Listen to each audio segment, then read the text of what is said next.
Listo, ahora sí estamos en vivo, estamos para compartir una interesante charla, debate con dos queridos amigos. Ya uno de ellos hemos compartido muchas veces temas filosóficos, de ciencia y también temas que tienen que ver con aspectos sociales. Es el ingeniero Patricio Achaval, quien va a estar formando parte como moderador de esta interesante charla, y voy a pasarle a él la palabra para que él pueda presentar de qué se trata este conversatorio y quiénes estaremos participando. Patricio, muchas gracias por venir a compartir en mi muro. Gracias, Carlos. Gracias, Carlos. Bueno, la charla de hoy va a ser por qué creemos lo que creemos, y tenemos dos posiciones: la posición defendiendo la fe cristiana de Carlos Veloz y la posición defendiendo la no creencia de Sebastián Rodríguez. Carlos Veloz, conocido estadista y apologista dominicano; Sebastián Rodríguez, desde Colombia, un filósofo excelente con el cual hoy nos pasamos todo el día prácticamente online, teniendo unas conversaciones súper interesantes, muy profundas, y bueno, dos personas que me gustaría, como yo sé que no les hago justicia con la presentación, me gustaría que ustedes hablen un poquito de su background y de sus áreas de expertise, y se presenten con el público de una forma un poquito más profunda. Carlos, ¿te parece que empecemos con el invitado, con Sebastián? Sí, claro, por supuesto. Sebas. Gracias, Carlos, por la invitación a este interesante debate, y muy buenas noches a todos los escuchas quienes estén divisando este debate o lo divisen en tiempos futuros. Pues bien, yo soy psicólogo y filósofo. Digamos que mi área de experticia en el tema de la filosofía se remite específicamente a la ontología. Y bueno, estaré tratando temas ontológicos, de ser caso necesarios, nociológicos, pues que puedan sostener de alguna u otra manera que mi tesis esencial, que ya a continuación pues pasaré a explicar. Pues a manera de anécdota, digamos que mi educación fue ampliamente católica. Recibí amplio conocimiento, o sea, amplia educación en el campo del catolicismo, en la religión católica.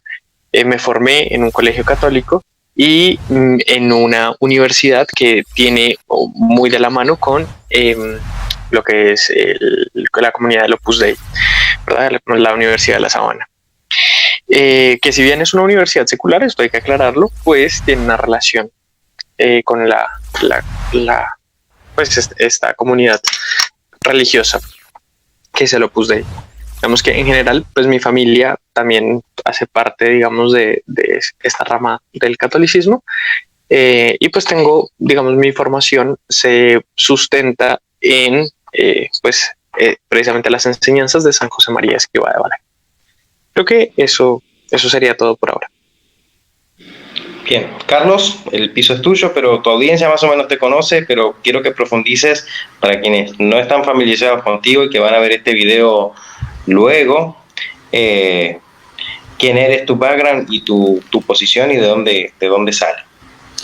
Bueno, básicamente yo me desempeño como analista estadístico en un área técnica especializada de la aviación civil, es decir, ahí trabajamos como recolectores de información aeronáutica, una especialidad dentro de lo que es el análisis estadístico. En mi parte como apologista cristiano, que así muchos de ustedes me han conocido, pues me sustento en la fe cristiana desde la denominación bautista. Soy bautista cristiano de, vamos a decir, la cosmovisión protestante, que podemos decir que ha sido todo un proceso histórico de crecimiento desde la reforma de Martín Lutero en 1519, y que anterior a él también otros que alzaron su voz para que la libertad de expresión, la libertad de pensamiento, la libertad de estudio de la palabra de Dios, la libertad de poder hacer estudios de la ciencia, conociendo, ¿no?, ese periodo oscuro de la Edad Media, pues yo vengo de esa rama, yo vengo de esa cosmovisión.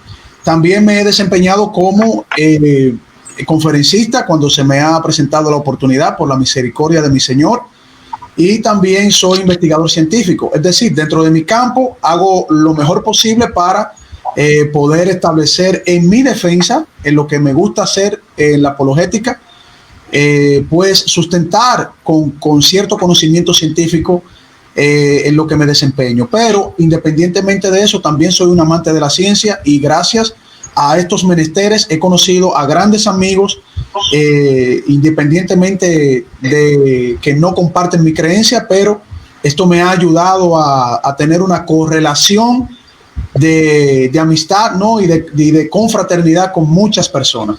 Así que para mí será un privilegio también compartir con Sebastián Rodríguez, primer intercambio que voy a tener con él en este tema. Bien, perfecto, Carlos. No nos queda mucho tiempo para las presentaciones. La mayoría de la audiencia ya me conoce. Mi nombre es Patricio, soy ingeniero agrónomo con especialidad en biotecnología, metabolismo. Y bueno, soy argentino, estoy actualmente en República Dominicana, país que adoro, y quiero tomarme unos segunditos para recordarle a la gente que, por favor, tomen las medidas preventivas necesarias para evitar los contagios de coronavirus, que no es chiste. Es una enfermedad que está teniendo un segundo brote muy fuerte y ya mató a más de 500.000 de personas, y esto no va a terminar ahora, y la única forma que tenemos de colaborar es cuidándonos entre todos. Tengo unos segundos todavía, voy a estar de moderador, porque si bien ahora soy no creyente, tengo una formación muy fuerte también en el área del catolicismo. Fui franciscano desde que nací hasta los 30 años, y no sé cómo sacar esta alarma ahora. Bien. Bueno, perdí un poquito la concentración. Entonces, mi función aquí de moderador es porque puedo estar empáticamente relacionado con ambos lados, ¿sí? Me puedo poner mi sombrero de ateo y mi sombrero de creyente y ser neutral cuando necesite serlo. El formato va a ser 10 minutos de apertura, va a arrancar Carlos Veloz porque es la parte que afirma. Después vamos a tener 10 minutos de examinación cruzada, y después vamos a tener 10 preguntas y respuestas de 2 minutos de pregunta y 2 minutos de respuesta, dejándonos 5 minutos para el cierre o las conclusiones. ¿Sí? Hola, hermanos y amigos, este es su programa Fe y Razón, un programa dedicado al análisis de temas históricos, científicos, filosóficos, teológicos, pero sobre todo fundamentados en la palabra de nuestro Señor Jesucristo. Pueden suscribirse en nuestro canal Fe y Razón 34 en YouTube, nuestro canal de YouTube Fe y Razón 34, darle a la campanita de notificaciones y así recibir todos los programas que hemos realizado para todos ustedes y que formen parte de la familia de Fe y Razón. También pueden contactarnos en Facebook, en nuestra página Ciencia y Teología, nuestra página de Facebook Ciencia y Teología, y también contactarnos por WhatsApp al teléfono 829-602-7739. El teléfono 829-602-7739. Fe y Razón, un programa fundamentado en la palabra de nuestro Señor Jesucristo.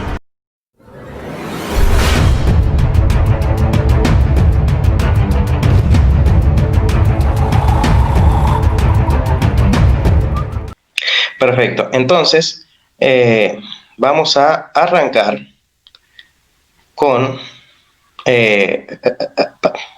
ahora sí.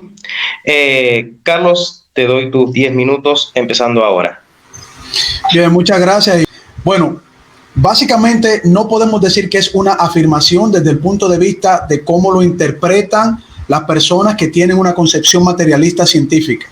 Estaríamos diciendo que nosotros nos sustentamos y estamos completamente convencidos de que en lo que nosotros creemos pues tiene suficiente razonamiento, y ese razonamiento lo podemos direccionar a las evidencias que presenta la naturaleza misma. Cuando nosotros decimos, por ejemplo, que nosotros creemos en Dios, lo estamos haciendo sobre los siguientes elementos. Número uno, porque reconocemos que en algún momento de nuestras vidas nos ha llegado ese sentir y ese entendimiento de que existe un creador. Ese es el primer paso realmente, porque anterior a eso nosotros no teníamos una plena convicción de que Dios creó el mundo. Éramos simplemente probablemente algún tipo de creyente, un creyente cultural, pero luego que nosotros nos hemos compenetrado con el conocimiento tanto de la palabra de Dios, es decir, lo que nosotros creemos como verdad, desde una concepción que nos sustenta sobre la base de un convencimiento, pues obviamente esa introducción a ese estudio nos va demostrando, conforme a las evidencias, de que es plausible que exista un creador. Segundo punto es también cuando nosotros entramos a tener cierto conocimiento de lo que propone la ciencia en función de su epistemología y en función de sus presentaciones conceptuales. Cuando nosotros vemos que en el Génesis bíblico se establece de manera contundente que hubo un principio de todo lo que existe y nos topamos con que hay una premisa científica de que el universo comenzó a existir en un punto singular en el tiempo, pues independientemente de ciertas otras proposiciones que se presentan en el mundo de la ciencia, porque reconocemos que en el método científico no hay una verdad absoluta, pues nosotros nos apegamos a esa propuesta que determina que el universo tuvo un principio singular en el tiempo. Estas son las proposiciones que se sostuvieron inclusive con teorías como la teoría de la relatividad general de Albert Einstein, que en su momento tuvo cierta incertidumbre porque eso matemáticamente le llevaba a pensar de que si el universo tenía un principio, pues obviamente eso iba a tener implicaciones teológicas en la cual él mismo como científico no aceptaba, aunque él tenía una creencia, pudiéramos decir, de la filosofía de Spinoza como deísta, pero en la concepción científica Albert Einstein pues no aceptaba del todo y por lo tanto pasa a de algún modo no aceptar y por lo tanto hacer algún tipo de rechazo a sus mismas presentaciones matemáticas, a su misma formulación matemática. Pues sigue pasando el tiempo y obviamente otros grandes científicos como Georges Lemaitre también junto con un equipo a su lado de científicos pues corroboran matemáticamente lo dicho por Albert Einstein y establecen esta teoría que de manera quizás un poco despectiva le llamaron la teoría del Big Bang y que Georges Lemaitre, independientemente de que era un sacerdote belga, pues no lo presentó estrictamente de una manera teológica, sino que lo presentó como un postulado muy concreto de que el universo sí tuvo un principio. Es mucho más adelante entonces cuando llega Edwin Hubble con sus observaciones y las verificaciones de los datos en el corrimiento al rojo, la expansión del universo, es decir, cuando él veía que las galaxias se alejaban una de otra, pues eso le da un soporte mayor a que el universo realmente tuvo un principio singular en el tiempo. Cuando decimos singular, no estamos diciendo que el tiempo existía en ese momento, sino que hubo un punto de, pudiéramos decir, un quiebre dentro de lo que se entiende como la singularidad, es decir, el espacio, la materia y el tiempo comienzan a existir en ese punto singular y que Edwin Hubble en sus observaciones pues le dan ese peso. Ahora yo paso a lo que nosotros establecemos y reconocemos desde nuestra fe, que explicando el término fe es la certeza de lo que se espera y la convicción de lo que no se ve. ¿Qué quiere decir esto? Cuando el apóstol Pablo refiere de que nosotros tenemos una certeza de lo que se espera y una convicción de lo que no se ve, es básicamente lo que muchos filósofos en la antigüedad establecían, aún determinando de que el universo en algún tipo de, vamos a decir, de movimiento o fuerza que ellos le reconocían como el arjé tenía un estado eterno y que a partir de ese estado eterno, entonces todas las cosas comenzaron a existir. Ellos le llamaban en su momento un caos, también dentro de ese concepto de caos que ellos endiosaban, le llamaban en su momento el arjé. Estaríamos hablando de los filósofos presocráticos. Esta filosofía presocrática tuvo mucha incidencia en el vocabulario académico durante mucho tiempo y que, dicho sea de paso, en lo poco que yo he podido investigar, eso también permeó la concepción académica en el lenguaje. Ludwig Wittgenstein también trató eso en su tratado teológico filosófico, el lenguaje, ¿no? Tratando de corregir lo que el lenguaje en cierto modo no podía explicar. Pues el apóstol Pablo, vuelvo y repito, cuando habla de la fe, está hablando de algo que tú no tienes de manera material a la mano en la concepción científica, pero que tomando esa certeza, tú puedes apelar a la observación de la naturaleza para llegar a concluir de manera plausible de que es probable en términos de lo que se ve y plausible en términos de lo que no se ve, de que pudiera existir un ser superior en el cual nosotros lo llamamos Dios y en el cual es el Dios que yo defiendo, que es el Dios judeocristiano.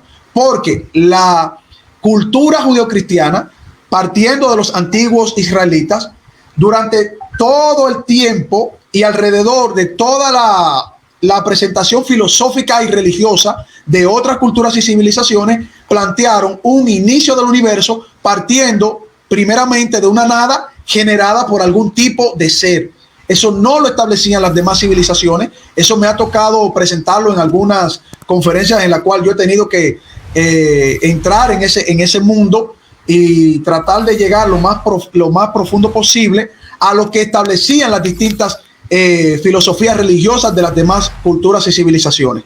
Todas presentaban al universo estable, un universo eterno, un tiempo fluctuando eternamente y los dioses surgiendo incluso de ese universo en el cual ellos le llamaban el arjé, el caos, que era incluso presentado en deidades junto con el proceder mismo de la materia, lo que los filósofos presentaban.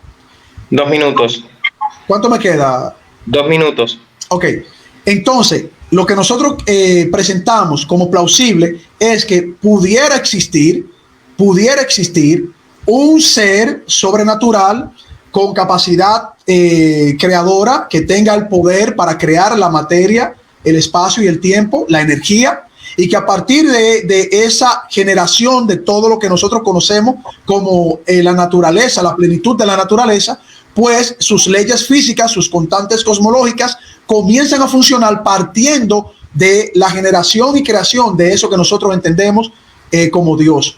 En ese sentido, yo voy a pasar a citar una cita importante que me parece prudente mencionarla en este minuto que me queda, y es dicha en el libro de Hebreos capítulo 11, donde dice lo siguiente: por la fe entendemos haber sido constituidos el universo y la palabra de Dios, de modo que lo que se ve fue hecho de lo que no se ve. Es una expresión que ningún filósofo en ese entonces lo sustentaba, porque los filósofos presocráticos sostenían que el átomo como me parece, si no me falla la memoria, que era Demócrito, que establecía que el átomo era lo que constituía toda la naturaleza, pero que esto partía de un caos primordial, de un arjé primordial. 30 segundos. Y por lo tanto, lo que sustentaban los antiguos israelitas es bastante consistente con el dicho que dice que el principio Dios creó los cielos y la tierra, el universo y toda la materia, y que Dios creó todo lo que se ve de lo que no se ve. Hasta ahí lo dejo. Perfecto, te sobraron 10 segundos. Muy buen manejo del tiempo, Carlos. Hola, hermanos y amigos. Este es su programa Fe y Razón, un programa dedicado al análisis de temas históricos, científicos, filosóficos, teológicos, pero sobre todo fundamentados en la palabra de nuestro Señor Jesucristo. Pueden suscribirse en nuestro canal Fe y Razón 34 en YouTube, nuestro canal de YouTube Fe y Razón 34, darle a la campanita de notificaciones y así recibir todos los programas que hemos realizado para todos ustedes y que formen parte de la familia de Fe y Razón. También pueden contactarnos en Facebook en nuestra página Ciencia y Teología, nuestra página de Facebook Ciencia y Teología, y también contactarnos por WhatsApp al teléfono 829-602-7739. El teléfono 829-602-7739. Fe y Razón, un programa fundamentado en la palabra de nuestro Señor Jesucristo.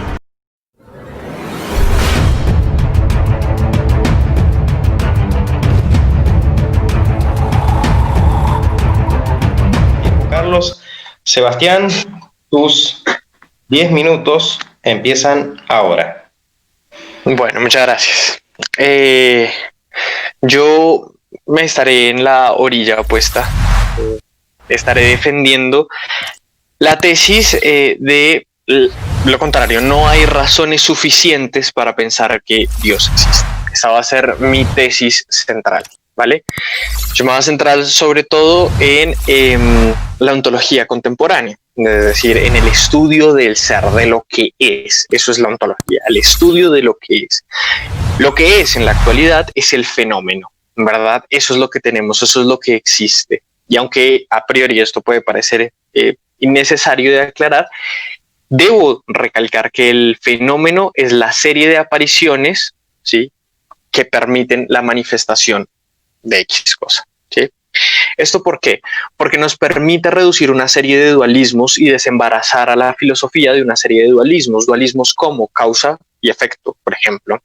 Dualismos como acto y potencia. Neúmeno, kantiano y fenómeno, reduciendo todo el existente a la serie de apariciones que lo manifiestan. Esto significa que el fenómeno, al ser en acto puro y absolutamente indicativo de sí mismo, pues cualquier apariencia, ¿sí?, es automáticamente indicativa del fenómeno. ¿Qué logramos con esto? Erradicar, literalmente erradicar cualquier pensamiento trascendente. Y con la erradicación de cualquier pensamiento trascendente, es decir, de cualquier apariencia que sostenga una esencia del ser, decimos que el mundo existe absolutamente. Cuando el mundo existe absolutamente, la tesis de Dios deja de ser necesaria y podemos afirmar tajantemente que no hay razones suficientes para hablar de la existencia de Dios. Ahora, por otro lado, en el estudio de la fenomenología tenemos una cosa que se llama el sentido del ser, ¿sí? Esto implicaría que, pues, al no haber un Dios hacedor, pues el ser debe darse su propia esencia. Es decir, el hombre está en la responsabilidad de vivir ese proyecto de hombre, básicamente. ¿Qué quiere decir esto? Que no nacemos siendo cobardes, sino que decidimos ser cobardes a lo largo de nuestra existencia. Bueno, me gustaría hacer como algunas precisiones. Digamos que esa es mi tesis central. Se podría resumir en eso, así que usar el resto de mi tiempo en hacer algunas precisiones, como que los filósofos presocráticos no se limitan únicamente al estudio del arjé, también lo estudian el apeiron, que son otros términos filosóficos.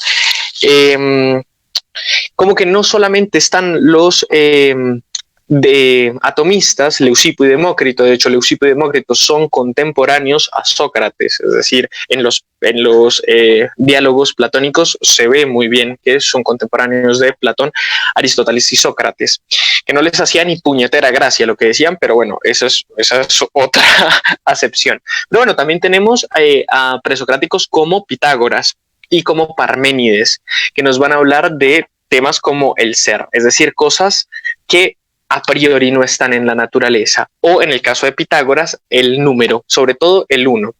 Esa va a ser otra de las tesis ontológicas que va a ser necesaria tocar si vamos a hablar de un Dios creador, porque no se entiende cómo un Dios único, ¿verdad?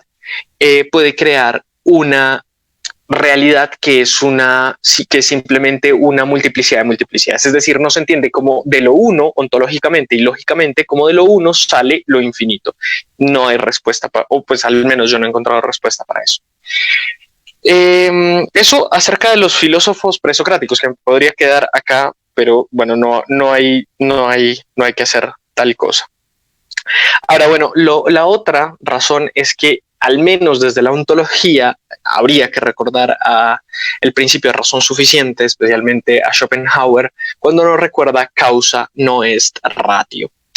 Aunque claro, esto es desde Aristóteles, pero bueno, la causa no es la razón de ser de algo. Entonces, el que haya un Dios creador no significa necesariamente que dicho Dios creador, en el hipotético caso de que se pudiese demostrar dicha tesis, pues no habría, de todas maneras, eso no explicaría la existencia per se. A lo que quiero llegar con esto es que la existencia no puede ser explicada por más existencia. Es decir, que exista el mundo, no se puede explicar la existencia de esto con la existencia de otra cosa, porque no se explica la razón de la existencia.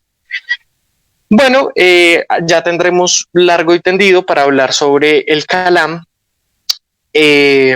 pero me parece que de manera general mi tesis se podría resumir en que a la filosofía haberse desembarazado de una serie de dualismos que ya mencioné y al haber reducido al existente a la serie de manifestaciones o la serie de apariencias que lo permiten, pues desembaraza también la idea de un transmundo, como llamaría Nietzsche, o un mundo del espejo, como la llamaría Hegel, y lo hace todo absolutamente inmanente. Y cuando todo es absolutamente inmanente, el ser en sí existe absolutamente, es decir, el mundo existe absolutamente, y al existir absolutamente no necesita de otro ser que sea mediador para ese mundo, para la existencia de dicho mundo, lo que erradica por completo la necesidad de pensar en un Dios creador y nos deja sin razones suficientes para creer en un Dios.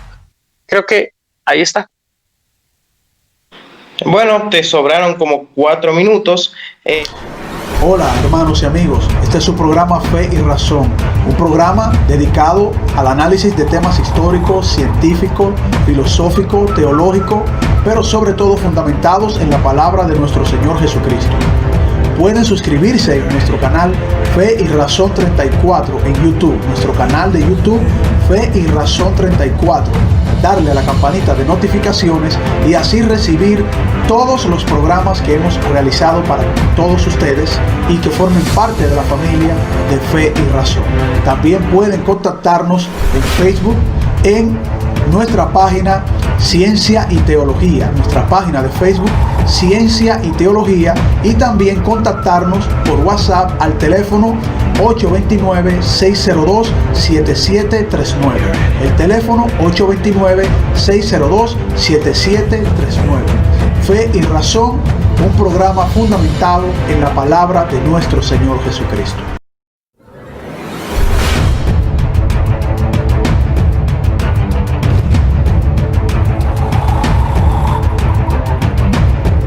Sí, perfecto. Bueno, primero vamos a entender al ser desde la acepción heideggeriana y sartreana, que es mi escuela de pensamiento. Soy sartreano, lo que me llevó a pensar que el ser es el sentido de la cosa. Por tanto, para poner un ejemplo rápido, pues un colegio no es la conglomeración de pupitres y profesores y no, eso no es. Esas serían las cualidades, las esencias del colegio, pero eso no es el colegio. El colegio es una institución donde se va a aprender, es el sentido de la cosa. Bueno, eso a priori. Y lo otro es la idea del sujeto. Cuando yo me refiero a sujeto, no me refiero, y lo aclaré en la conversación de ayer, no me refiero a un sujeto individual, es decir, a una particularidad. No me refiero ni a Carlos, ni al ingeniero, ni a mí, ni a ti, ni a nadie. Me refiero a un sujeto universal que abarca a toda la humanidad, ¿sí? A eso me refiero yo con el sujeto. Aunque en términos ontológicos no habría necesidad de entender lo que es el sujeto. A la esencia entendemos como la serie de cualidades, a la serie de cualidades que tiene un ser. ¿Sí? Así que cualidades y esencia pueden ser casi que términos intercambiables. Yo creo que eso sería esencial. Perfecto, gracias. Pues bien, estamos bien con el tiempo. Vamos a empezar con los 10 minutos de examinación cruzada. Carlos, como tú empezaste, tú eres el primero con el cross-examination, así que tienes tus 10 minutos para interpelar a Sebastián. Bien, a mí me pareció interesante. Lo único es que no pude entender a qué él se refería cuando él presenta su tesis sobre la base de la negación de que no pudiese existir de manera plausible a Dios. No presentó hasta ahora el por qué él no cree que plausiblemente pudiera existir Dios.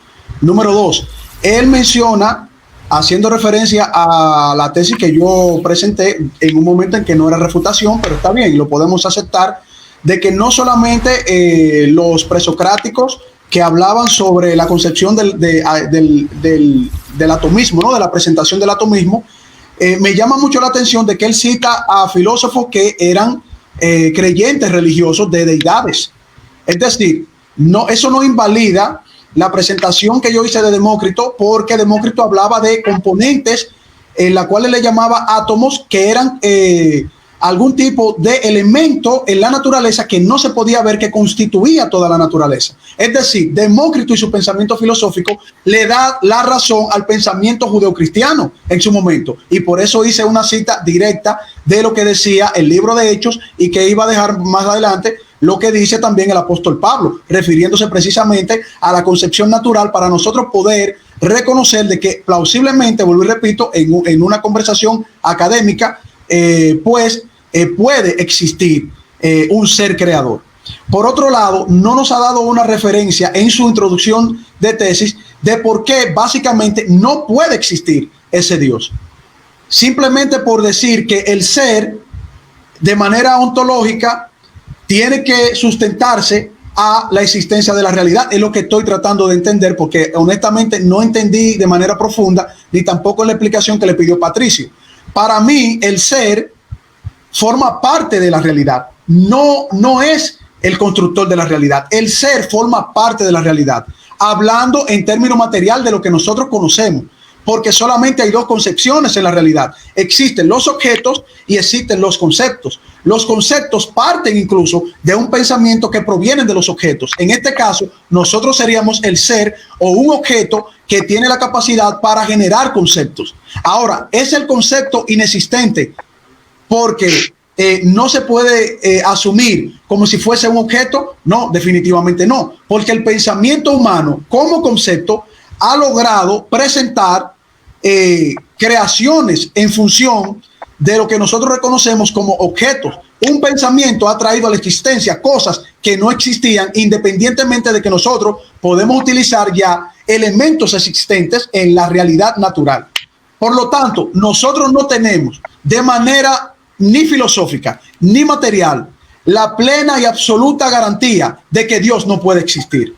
Nosotros lo que podemos es inferir de que si el universo, como lo presenté en mi tesis y como lo presenta la ciencia también, hasta el momento, que desconoce la causa del universo y le llama a sí mismo desconocimiento de la causa del universo, pues obviamente esa frontera que no ha podido ser traspasada por la ciencia, sino que ha presentado un conjunto de hipótesis y presuposiciones, pues obviamente no descarta la posibilidad de que exista un ser superior, porque otros le han llamado de múltiples formas. Incluso han generado religiosidad en cuanto a una posible existencia de una energía que es desconocida conforme a lo que se establece en el universo actual, en el universo material. Por eso la ciencia no es tan osada a llegar tan lejos, pero yo entiendo que como este es un debate mayormente centrado en la filosofía, mi contrincante, mi buen amigo Sebastián Rodríguez, debe demostrarme de manera irrefutable, filosóficamente, que no puede existir un ser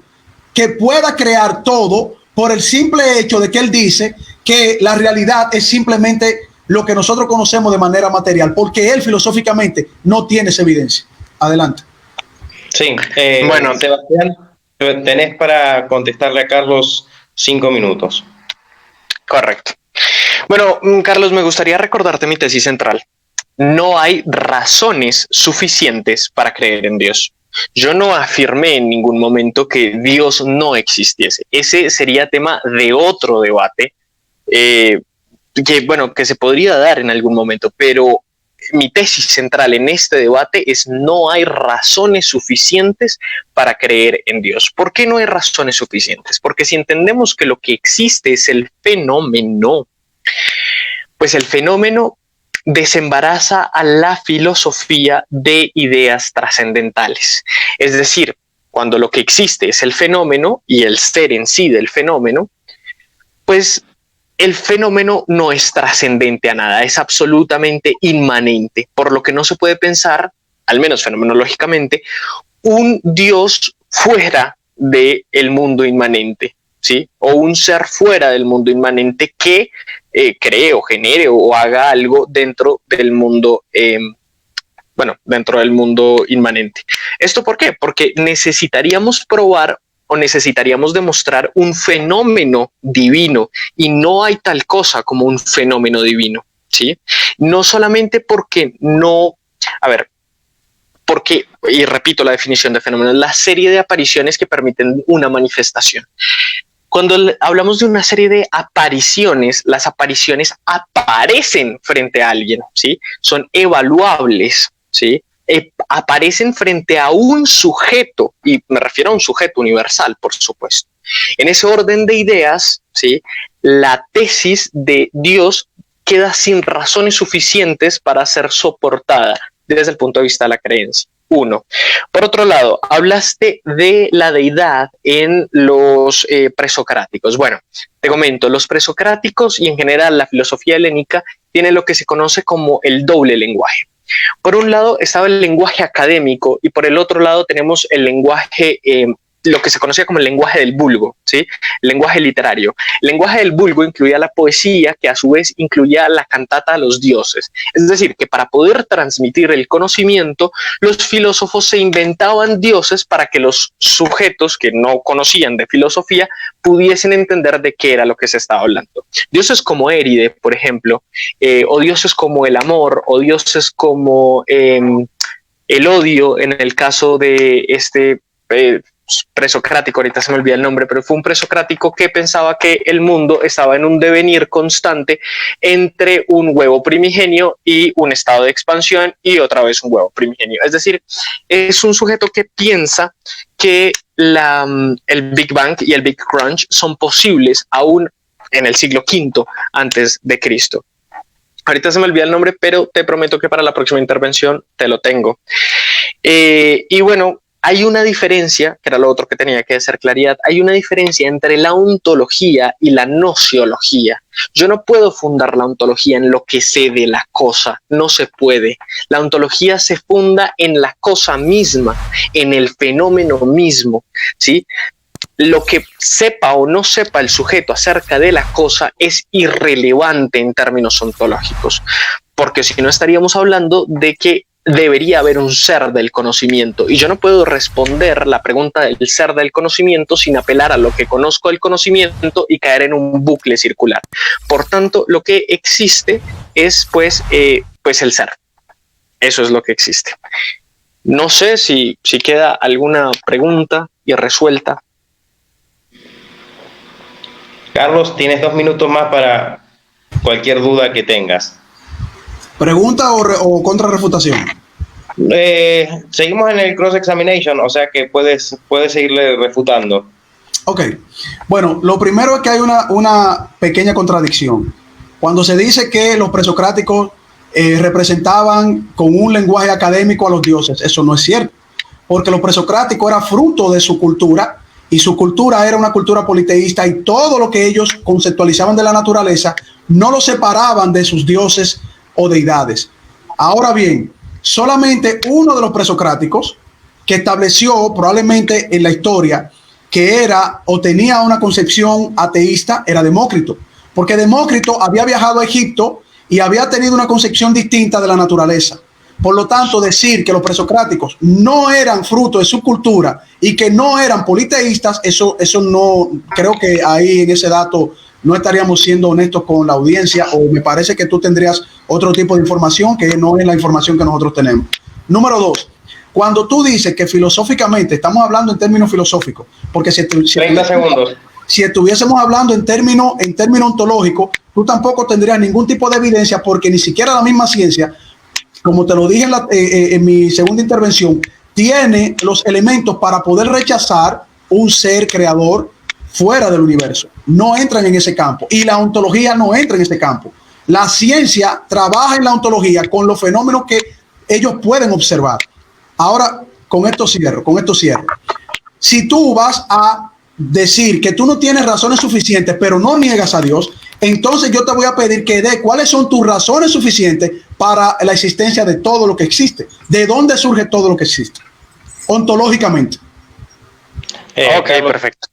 20 segundos pasados de tu tiempo, pero Sebas, contestale para que no se quede en el aire. Listo, perfecto. Primero, lo de los presocráticos. Bien, habría que recordar que a Sócrates lo matan por inventar dioses.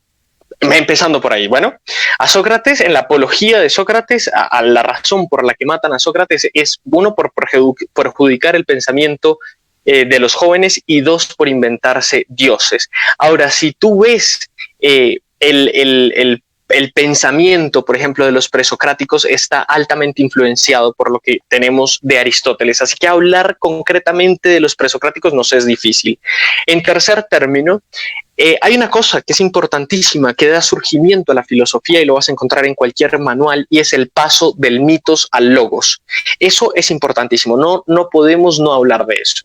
Cuando hablamos del paso del mitos al logos, empezamos a buscar respuestas que no necesariamente son mitológicas.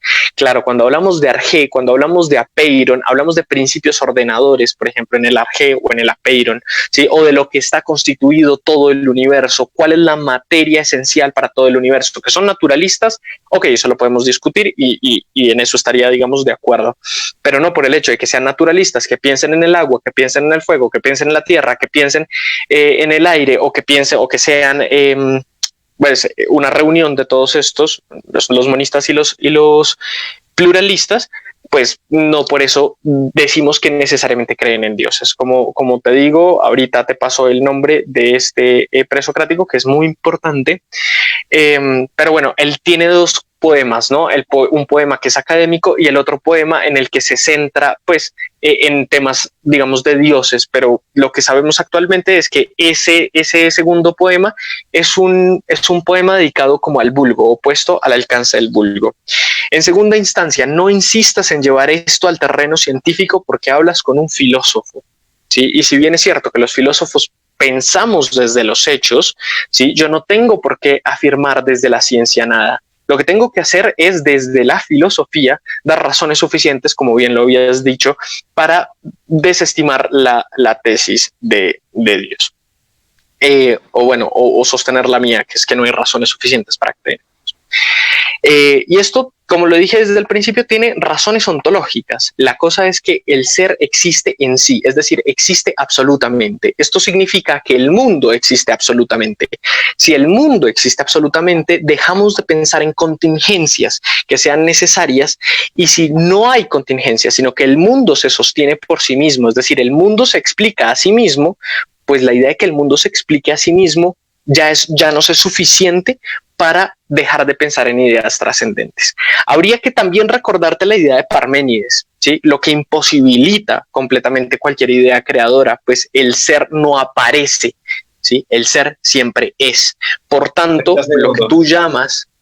Ok, perfecto. Por tanto, lo que tú llamas creación, yo lo llamo simplemente devenir del ser, que está perfecto. Bien. Terminé. Sebas, te voy a dar tus 10 minutos de cross-examination para que interpeles a Carlos, pero quiero agradecerte por la joyita de, sin mencionarlo, meter a Empédocles ahí mismo. Gracias. Empédocles, gracias. Empédocles era el presocrático que estaba buscando. Gracias, Empédocles. De nada. Tus 10 minutos. Bueno, muy bien. Yo anoté muchas cosas acá. Bueno, lo primero es ¿por qué? ¿Por qué se elimina casi que radicalmente, se desprecia casi que radicalmente la idea de Schopenhauer? Es decir, ¿por qué seguimos asumiendo que la causa es ratio? ¿Por qué volvemos al error modernista si la filosofía ya se ha desembarazado de todo ese problema? Lo que me lleva a la segunda pregunta: ¿por qué rechazar la visión fenomenológica? ¿Por qué rechazar la idea de lo que es el fenómeno? ¿Sí? ¿Por qué la necesidad de volver sobre dualismos que la filosofía ya zanjó, ya terminó, ya no habla sobre esto? Ahora, había una cosa sobre lo que hablabas de la revelación de la verdad, es decir, que el cristiano obtiene la verdad de la revelación, y aquí tendría que mandarte a Santo Tomás encima, porque Santo Tomás, cuando habla de revelación, habla precisamente de una profecía que le es incognoscible al ser humano, por lo que Santo Tomás prefiere una teología natural. Ahora, no entiendo cómo, saliéndonos de Santo Tomás y de lo que es la teología natural, podríamos afirmar tal cosa como que es una verdad revelada. Eso no me queda claro, porque ahí sí, citando a Gustavo Bueno, pues no se puede pensar fuera de la lógica, no hay libertad de pensamiento aquí. Y bueno, lo otro es la idea de definir claramente cómo un Dios creador, ¿sí?, como esta premisa de que Dios crea algo, ¿sí?, luego se aleja del fenómeno para ausentarse y quedarse en un mundo como donde no interviene en la fenomenología. O si interviene, ¿cómo y por qué no lo estudiamos? Lo primero es que está tratando de salir de la pregunta inicial, porque ya él aclaró su tesis y ya él dice que él no ha venido a negar la existencia de Dios. En esa parte ya el debate está plenamente recorrido mi objetivo. Lo segundo es que él no tiene razones suficientes para decir que Dios existe. Entonces ahí hay una pequeña contradicción. Por lo tanto, yo me conformo con su primer reconocimiento. Lo otro es, vuelvo y repito, porque ya él, como viene con argumentos filosóficos, tengo que recordar que mi tesis inicial es sobre la certeza de lo que nosotros creemos, avalándonos sobre la evidencia que presenta el proceder de la materia, es decir, lo que han presentado investigadores científicos. Él dice que yo no lo utilice, yo realmente no lo utilizo, pero yo lo que hago es avalar lo que yo entiendo que es la mejor explicación, la explicación más plausible. Él tenía que responder la pregunta entonces y decirme cuál es su razón suficiente para el origen de todo lo que existe. Él tiene que explicarme de manera contundente y filosófica por qué existe todo lo que existe. Entonces, si él se va a agarrar de filósofos presocráticos, en la cual eran anteriores a Sócrates, y el pensamiento socrático y el pensamiento aristotélico es una herencia de esos primeros filósofos, tales de Mileto, Anaximandro, Anaxímedes y algunos más que él mencionó para no perder mucho de mi tiempo, pues ninguno de esos filósofos eran ateos, ninguno de esos filósofos eran naturalistas ateos, todos se asumían al pensamiento de la observación de la naturaleza, dedicándole parte de su filosofía a la existencia de sus deidades, porque ellos eran producto de su civilización.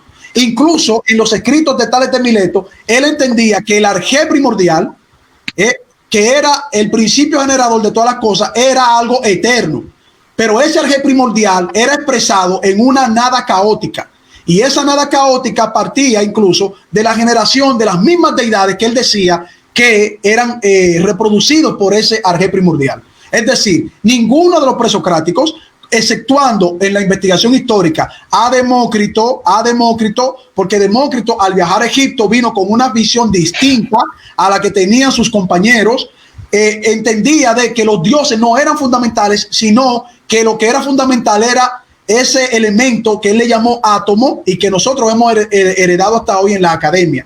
Por lo tanto, no podemos sacar entonces, si él va a decir, si él se va a sustentar en la filosofía de los presocráticos, él entonces debe de venir aquí como un politeísta, no como un materialista. Entonces yo me quedo esperando todavía, si para mi tesis no es suficiente el razonamiento que yo presento, entonces yo quiero que él me presente la razón suficiente de la existencia de todo lo que existe. Adelante. Hola hermanos y amigos, este es su programa Fe y Razón, un programa dedicado al análisis de temas históricos, científicos, filosóficos, teológicos, pero sobre todo fundamentados en la palabra de nuestro Señor Jesucristo. Pueden suscribirse en nuestro canal Fe y Razón 34 en YouTube, nuestro canal de YouTube Fe y Razón 34, darle a la campanita de notificaciones y así recibir todos los programas que hemos realizado para todos ustedes y que formen parte de la familia de Fe y Razón. También pueden contactarnos en Facebook en nuestra página Ciencia y Teología, nuestra página de Facebook Ciencia y Teología, y también contactarnos por WhatsApp al teléfono 829-602-7739. El teléfono 829-602-7739. Fe y Razón, un programa fundamentado en la palabra de nuestro Señor Jesucristo.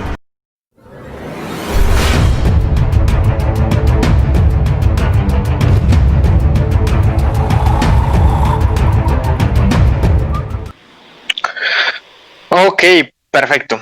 Digamos que primero, a manera de aclaración, yo dije que mi escuela era pues la fenomenología de Hegel desde Hegel, la fenomenología iniciada por la tradición en Hegel, pero sobre todo la escuela heideggeriana y sartreana. Yo no represento las ideas que pueden tener algunos presocráticos.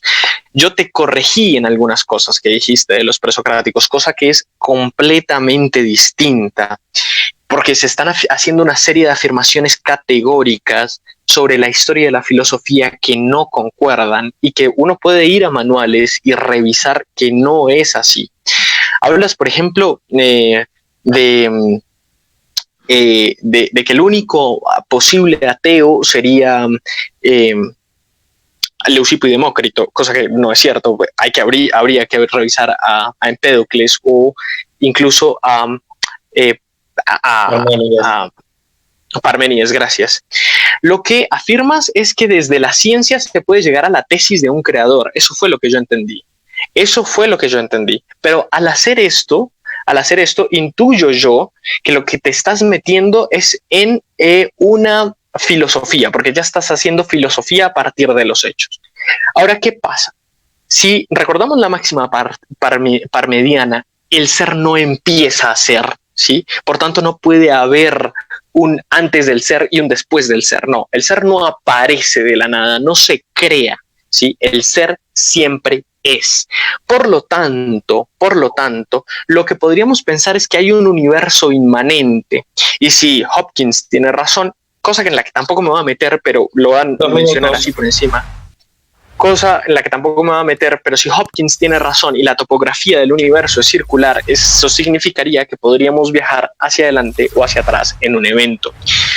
Por lo que no sería descabellado pensar que el Big Bang es simplemente el evento inflacionario del universo, pues es eso, un evento en algún espacio-tiempo, lo que significaría que casi haciendo el análisis o la semejanza con una bola de caucho, pues el universo se expande y se supondría en algún momento se contrae y vuelve a expandirse y vuelve a contraerse, etcétera, etcétera, etcétera. Lo cual iría en consonancia con las leyes parmenidianas y con las leyes ontológicas de que el ser no empieza a ser, ¿sí? Sino que el ser es inmanente, y al ser absolutamente inmanente, pues el ser no necesita la explicación de otro ser para empezar a ser, porque o si no deberes responderme cómo la existencia de la existencia sustenta la existencia. Esa es la tesis tuya central. Y eso no me hace sentido. Fin. Perfecto. Nos sobraron unos minutitos. No sé si Carlos quieres contestar algo. Bueno, le sigue resultando contradictorio porque él dice que cómo la existencia sustenta la existencia avalándose al ser. Se supone que si esto existe como entiendo que él lo quiere presentar, él debería entonces presentar la manera de cómo esa existencia se sustenta. Porque yo te estoy mencionando los datos de la ciencia porque son los datos más corroborables que tenemos en términos material. ¿Puedo hacerles una pausa? Sí, caballeros, y me disculpan la interrupción. Sebas, por casualidad, tal vez para allanar un poco el lenguaje, porque creo que sé por dónde es que tú vas. Tú te refieres a la existencia no se explica desde la existencia, te refieres a algo así como decir, yo no puedo explicar la existencia desde la existencia de otro ser que a la vez vaya a tener que explicar su existencia y así una regresión infinita. a ese punto en el que tú vas. Exactamente, es una complicación innecesaria de los términos y es faltar al principio nosológico de homogeneidad planteado por Platón. Los entes no deben reproducirse innecesariamente. Si el ser se explica... Occam's. Pues la navaja de Occam es simplemente como una de las formas más famosas de entender el principio de nociológico de homogeneidad, pero claro, sí, iría contra la navaja de Occam, porque si el ser se explica a sí mismo y es absolutamente indicativo de sí mismo, que es lo que inicié diciendo en el fenómeno, pues no habría forma o no habría necesidad de pensar en un Dios creador, por lo que nos lleva a la inminente consecuencia de decir, bueno, pues no hay razones suficientes para pensar en un Dios. Ok, entonces Carlos, desde el punto de vista que tú puedes seguirle preguntando lo que tú no entendiste, porque yo lo entendí, pero no, está bien. Yo quiero balancear aquí un poquito. Sí, pero es que tú no puedes poner al debatiente, si tú eres el moderador, tú no lo puedes poner en contexto porque ya él dio su argumento. Entonces yo tengo que ir a tratar de entenderle y refutarle, pero al tú ponerlo en contexto, tú lo que estás es llevándolo a él de la mano para que él pueda corregir algo que no se entendió claramente, porque si no, tú no le preguntaras. Parte de mi trabajo es asegurarme de que ustedes se entiendan. Tu trabajo era moderar los tiempos. Sí, por eso. Parte de moderar es cuando yo veo que él se va muy arriba en los términos, aterrizarlo para asegurarme de que tú estás en sintonía. Esa es su presentación, o sea, hay que respetar su presentación. Y si tú no entiendes algo y tú ves que yo no lo respondo en un tiempo libre de los dos, no en un pleno desarrollo de mi argumentación, no sería prudente. Pero como esto es una conversación de amigos, tú sabes, yo lo puedo aceptar porque no es un debate formal no. Y de hecho, tu pregunta, Patricio, fue muy válida, esa clarificación, porque yo mismo veo una contradicción lógica en lo que él está diciendo. Yo todavía, como ya Patricio vamos a decir, colaboró en el debate, ¿no? Para los que nos están viendo, no solamente que él es un simple moderador, sino que él es parte también de esta interesante charla. Yo voy a continuar en la misma pregunta y hasta que no me la responda, yo veo que este debate es estéril. ¿Cuál es tu razón suficiente para la existencia de todo? Tú sostienes filosóficamente, rompiendo todos los esquemas y toda la evidencia, que mi filosofía se sustenta por lo menos en parte de la evidencia científica. Tú sostienes entonces que el universo es eterno, que el universo es estático, o tú dices que tú tienes razones suficientes para que todo lo que existe a partir de un momento singular en el tiempo, como establece la información de la tesis científica y cosmológica en el Lambda. Si tú tienes una concepción filosófica, me gustaría que tú me lo expliques para ver si es una razón suficiente de tu postura. ¿Cómo se entiende todo lo que existe? Sebas, contesta esto y vamos a pasar a las preguntas. Ok, perfecto. Yo creo que hay un error de lenguaje, Carlos. Hay un importante error de lenguaje, porque yo nunca he asegurado que algo comenzó a existir. Eso iría contra la máxima parmenidiana de que el ser no empieza a existir, básicamente. Pero eso lo dije yo. Pero eso lo dije yo, no lo dijiste tú. Yo quiero que tú me des tu razón es suficiente de la existencia de todo. Mi argumento es que todo comenzó a existir en un punto singular desde la concepción científica, y lo que establece mi fe como una concepción de una convicción de eso. Yo soy el que estoy dando los datos, no tú. Yo quiero que tú me des los tuyos. Ok, perfecto. Yo te estoy diciendo, hay un error de lenguaje. Yo no hablo de un comienzo de la existencia. Yo no hablo de eso.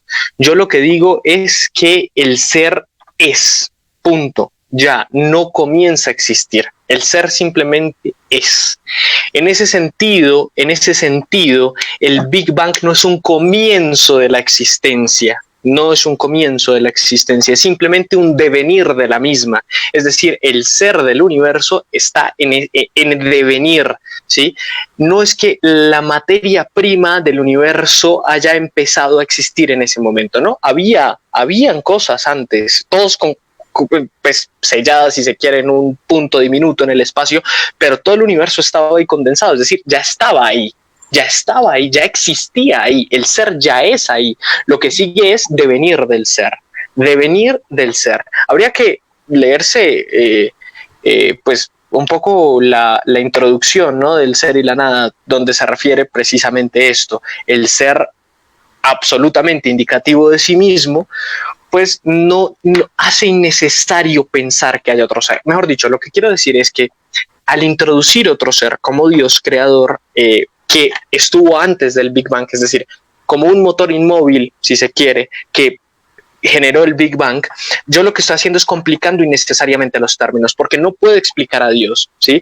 Entonces, o yo cometo petición de principio, o tú cometes petición de principio, y además faltas al principio nociológico de homogeneidad. Es básicamente eso. Los dos. Claro que estamos cometiendo petición de principio. Yo no he querido recurrir a ninguna de las falacias, porque esto es un debate más o menos filosófico. Yo pensé que tú venías con algo de ciencia, pero se respeta. Tú tuviste una posición muy honesta al decir, yo voy a debatir de manera filosófica. Ahora, de manera filosófica, tú estás presentando un cúmulo de algo que existe no se sabe dónde, y que tú dices que estuvo ahí todo el tiempo hasta venir a expandirse, contraerse, y mencionaste incluso el huevo cósmico, que no pertenece a los griegos, pertenece a los chinos. Pero está bien, esas son cosas que se dejan pasar. Ahora yo entiendo que tú lo que estás planteando es que ese punto existe, ha existido ahí eternamente hasta que se expandió, y tú a eso le llamas ser. Esa es tu posición, y es una posición que es lo que tú defiendes para presentar que eso dio origen a todo, ¿verdad? Entonces yo también estoy hablando del ser. Es decir, tú estás argumentando exactamente como yo. Tú estás argumentando de que tú le llamas ser a ese punto, y yo le llamo ser al que yo reconozco que se llama Dios, que estoy convencido de manera filosófica. ¿Cuál sería tu objeción entonces? No tendríamos objeción. Lo único que tu creencia es en un punto, y mi creencia es que ese ser es Dios. Entonces tú no has traído nada a la mesa para refutar que no es razonable poder entender que existe un ser que nosotros le reconocemos como Dios, porque tú quieres borrar a Dios, pero quieres mantener un ser eternamente existiendo para que haya una fluctuación. Tú tienes una petición de principios también. Entonces estamos debatiendo dos religiosos, básicamente. No, mira, yo quisiera que me respondieras, Carlos, ¿Dios es trascendente, sí o no? Por supuesto, Dios es trascendente a su creación, así como sería trascendente lo que genera... Solo sí o no, solo sí o no, solo sí o no, solo sí o no. Dios es trascendente. Sí. No, esos son respuestas que no se dan, son preguntas capciosas que no se dan en un debate. Porque yo solo estoy aclarando algo, para que entiendas dónde está mi diferencia. Tú dices Dios es trascendente, no importa cómo lo plantees. En un debate no se responde sí o no, porque eso no sostiene la lógica. Sí o no. Deja que Sebastián termine de redondear su punto, Carlos. Pues él tiene que terminar que yo responda. No es como él quiera que yo responda, es como yo quiera responder. Eso es lo que implica el reglamento de los debates. No como él quiere, como yo quiera responder así. Le gusta o no le gusta, él lo puede refutar. ¿De acuerdo en eso? Muy bien. De acuerdo. Dios es trascendente a su creación, porque todo partió de él. Así como tu partícula es trascendente a todo lo que comenzó a existir, que no existía en un momento, ni sus componentes, ni las leyes cosmológicas, ni absolutamente nada, como lo describe la ciencia hoy día. Esa es mi respuesta. Bueno, pues la objeción sería que, uno, no tienes claro qué es la trascendencia, y dos, que el fenómeno, al ser absolutamente indicativo de sí mismo, desecha cualquier estilo de trascendencia o cualquier ilusión de los transmundos. ¿Por qué? Porque me sería lícito en ese sentido preguntar sobre el ser del transmundo, y el ser del transmundo debería estar alojado en otro ser del transmundo. Es decir, si yo tengo un ser que existe en un mundo ideal cualquiera, y yo pregunto por el ser de ese ser, si la respuesta es que el ser habita en un mundo ideal, en un transmundo, en un estado trascendente, pues la respuesta de ese ser que yo estoy preguntando, pues en el estado trascendente, me va a llevar a otra respuesta trascendente y a otra respuesta trascendente, etcétera, etcétera, ad infinitum, ad nauseam. Y eso no se sostiene filosóficamente. De hecho, esa es la observación que puedes revisar en el tercer capítulo de la fenomenología del espíritu, que le hace Hegel a a la incapacidad de que el fenómeno sea trascendente. Ahí acaba con la idea de neúmeno kantiano y acaba con cualquier idea de apariencia y esencia. Lo que queda es el ser en cuanto ser, lo que es, y el ser es inmanente a sí mismo, se explica a sí mismo. ¿Qué quiero decir con esto? Que la aceleración, por ejemplo, no refiere a una idea trascendental de fuerza. No hay un transmundo de fuerza, no hay una fuerza oculta detrás de la fuerza que mueve los hilos secretamente, no. La idea de la aceleración remite necesariamente a la fuerza y es absolutamente indicativa de sí. Igual que la idea, por ejemplo, de la electricidad, a la serie de apariciones que la posibilita. 30 segundos. Y así podemos explicar todo el mundo. En ese sentido, que por cierto es absolutamente fenomenológico, pues nos es lícito decir que el ser es, al ser absoluto y al ser absolutamente indicativo de sí, no necesita explicaciones de un ser trascendente. Y ahí está nuestro punto, nuestro meollo. Tú dices que hay un ser trascendente, que pues llamarlo Dios o creador o lo que sea, pero yo lo que digo es que no, eso es una complicación innecesaria de los entes. Lo que hay es un ser y punto, y ya. Ok. Sebas, tienes 2 minutos para preguntarle a Carlos. Carlos tiene 2 minutos para responder. Ok, no, bueno, no, la idea es, la principal pregunta sería cómo se zanja esa ruptura al principio nociológico de que los entes no deben, de homogeneidad, de que los entes no deben reproducirse innecesariamente. Básicamente, para hacer una exposición chiquita, el principio de razón suficiente se sustenta en 2 principios nociológicos, el principio de homogeneidad y el principio de heterogeneidad. Pues bueno, para poder responder en este caso al principio de razón suficiente de la existencia, tendría que responderme por qué hay que necesariamente reproducir los entes. Respondes, Carlos. ¿Por qué? La última parte de la pregunta, disculpa, que no la entendí bien. Ok, ¿por qué necesito complicar las explicaciones? Dicho de otra manera, ¿por qué necesito reproducir los entes? ¿Por qué necesito agregarle más patas al gato, si se quiere? Vamos a ver, el término de complicarlo, eso sería un término que sería subjetivo, en el sentido de que para ti sería complicarlo, pero para mí no. Porque en el momento en que tú estableces la tesis de Schopenhauer y luego mencionas a Hegel, que son contrapuestos los dos en la filosofía y en la observación de la naturaleza, obviamente cuando tú mencionas un nuevo cósmico en contracción, expansión, contracción, expansión, contracción, expansión, eternamente, tú estás dando una premisa ad ignorantium, pero como estamos en una conversación filosófica, tú no puedes refutarte a ti mismo, porque tú intentando refutarme a mí, estás refutando tu tesis. Si hay un ser que tú reconoces que es una partícula que no se sabe dónde está y que no es lo que se sostiene en las evidencias, tú lo que tienes que entonces es demostrarme a mí que esa partícula filosóficamente tiene contracción, expansión eternamente, porque yo lo que estoy defendiendo es un ser que es trascendente a su misma creación porque él la produce. Tu partícula produce todo lo que existe. Y si tu partícula produce un concepto fenomenológico que tú lo quieres llevar a la filosofía de contracción, expansión de manera infinita, entonces tú tienes que explicarme a mí cómo ese ser que es trascendente, aunque tú no lo quieras reconocer, puede sustentarse y tú no puedes sustentar entonces la tesis que yo presento. Adelante. Bueno, no me respondiste. La complejidad no se da en sentido subjetivo, al menos individual. Si bien es cierto, se da en un sentido subjetivo del sujeto teórico, nociológicamente. Estoy respondiendo. A ti, ok. Yo pensé, mira cómo son Carlos, te está respondiendo, no lo interrumpas porque le queda 1 minuto todavía. Yo pensé que era que él me preguntaba, yo le respondía y después yo le preguntaba, así que se hace los debates equilibrado. O sea, él se va a responder él mismo ahora. Pero está bien, es una conversación de entre amigos, no hay problema. Adelante, disculpe.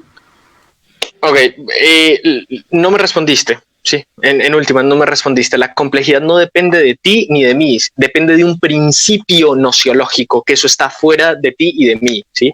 Es de cómo se organiza la episteme del conocimiento. Eso no depende ni de ti ni de mí, ¿ok? Eso está definido como un principio nociológico. En segunda instancia, cuando yo hablo de un ser, y lo dije al principio, yo dije, el ser es el sentido de la cosa, ¿sí? Por tanto, el ser No me voy a meter en este berenjenal porque es muy complicado de explicar, pero básicamente se puede decir que el ser es transfenoménico, es decir, que aparece en la serie de fenómenos que lo develan. Pero bueno, eso significa que el ser del mundo, que es lo que yo estoy analizando ahorita, el ser en sí de la cosa, ¿sí?, se manifiesta a través de la multiplicidad de fenómenos que lo posibilitan. Eso me llevaría a pensar que no es trascendente, ¿sí?, y que no es esa partícula. Esa partícula es solo un devenir del ser, como ya lo dije, ¿sí?, como un estado del ser, pero no es la totalidad del ser, ¿sí? Eso habría que quedar claro. Ahora sí tienes tu tiempo de pregunta. Pregunta, Carlos, sí, 2 minutos. Ok. Si tú dices que esa partícula es simplemente un devenir del ser, un estado, que no entiendo a qué tú te refieres con un estado, debería ser un ente material a lo que tú le llamas ser, no un estado. No. Tú le llamaste un estado. ¿Cómo tú puedes concretar, filosóficamente hablando, que esa partícula que es un ser, puede ser a la misma vez un devenir de sí misma? ¿Cómo tú explicas eso? Ok, porque ya lo dije, el ser es el sentido de la cosa.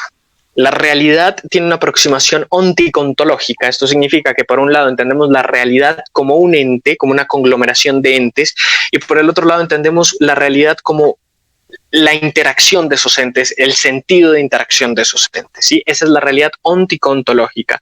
Cuando nos referimos específicamente a dicha partícula, ¿sí?, a dicha partícula de iniciación que lo inició todo o inició todo ese sistema que nosotros llamamos universo, pues bueno, lo que estaríamos diciendo es que, te lo voy a poner con ovejas, que es más fácil.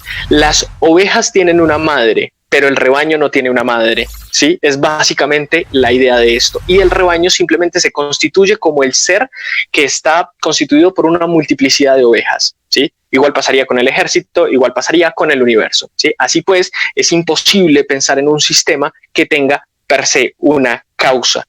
Yo digo estado del ser porque pues es un momento del devenir del ser. Así como yo le puedo agregar ovejas al rebaño, o puedo hacer un rebaño de 2 ovejas, ¿sí?, no pasa nada. O puedo agrupar todas las ovejas y apeñuscarlas. El cómo esté distribuido el rebaño no cambia el estado de que sea un rebaño. Eso es simplemente.